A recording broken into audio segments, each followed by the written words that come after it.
She left home and vanished. 50 years later, the shocking truth was revealed.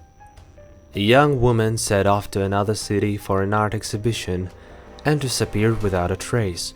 When the police got involved, they found several alarming clues, but none brought them closer to solving the mystery. This went on 50 years until detectives uncovered the unexpected truth.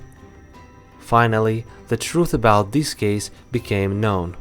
Dear listeners, before we dive into this investigation, please give us like and subscribe if you want to see more content.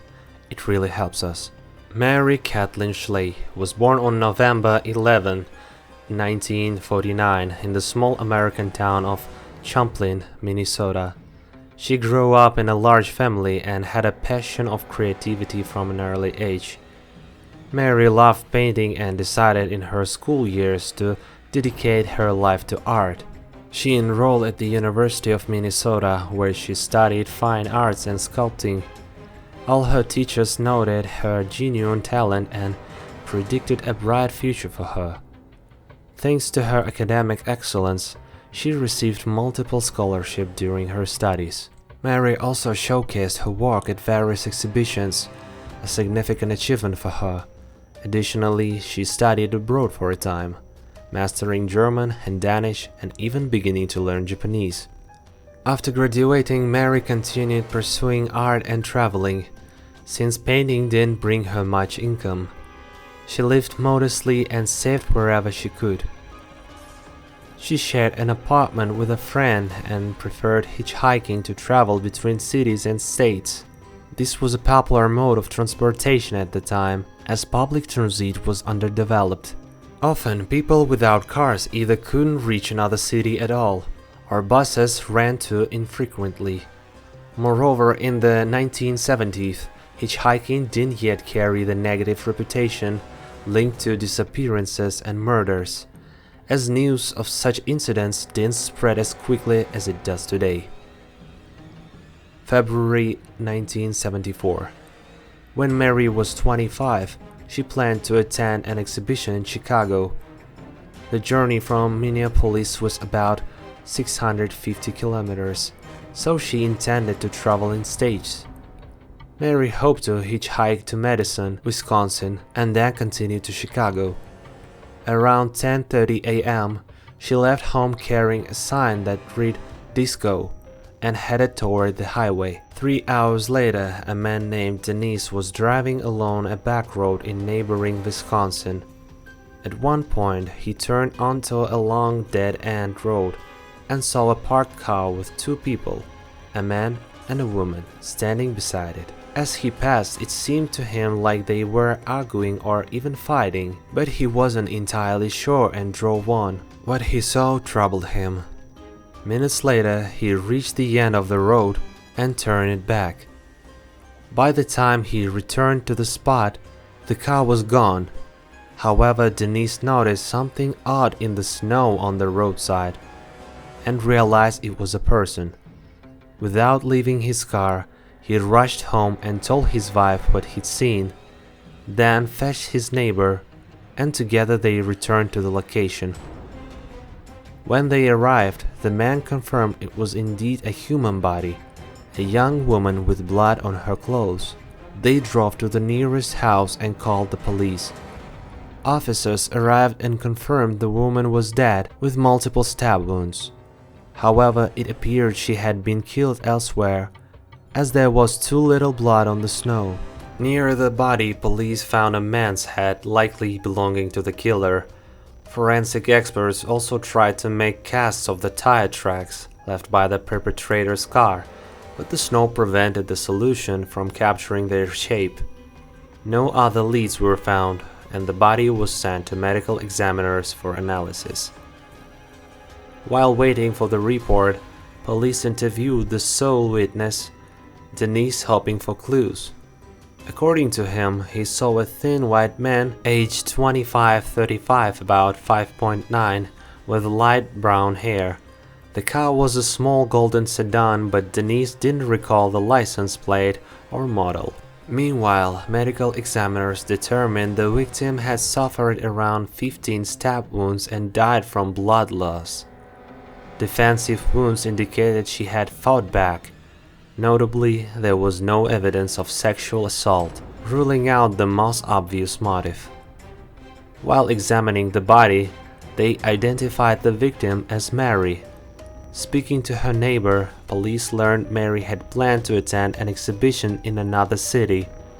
The neighbor also mentioned Mary had taken her purse, but it was found at the scene. Given she left home around 10:30 a.m.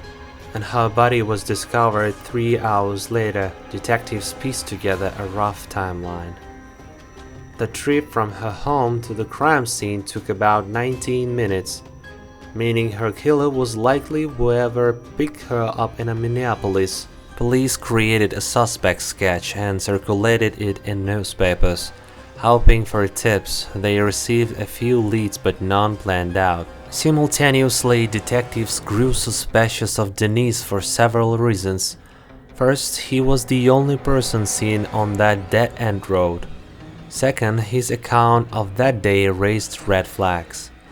Denise claimed he'd stopped at the store but decided to take a long drive home, explaining oddly that his dog wanted to ride longer. His behavior was also questionable. Upon finding the body, he didn't exit his car or call the police immediately, instead fetching his neighbor first. Investigators theorized he might be crafting an alibi. However, counterpoints existed. Tire tracks at the scene didn't match Denise's car, though they could have been from an earlier vehicle. Additionally, there was no proof Denise had been in Minneapolis that morning to pick Mary up, though she might have switched cars en route. Police repeatedly interrogated Denise, even hiring a hypnotist twice to extract more information, but both attempts failed. An anonymous tip urged deeper scrutiny of Denise, but no evidence followed.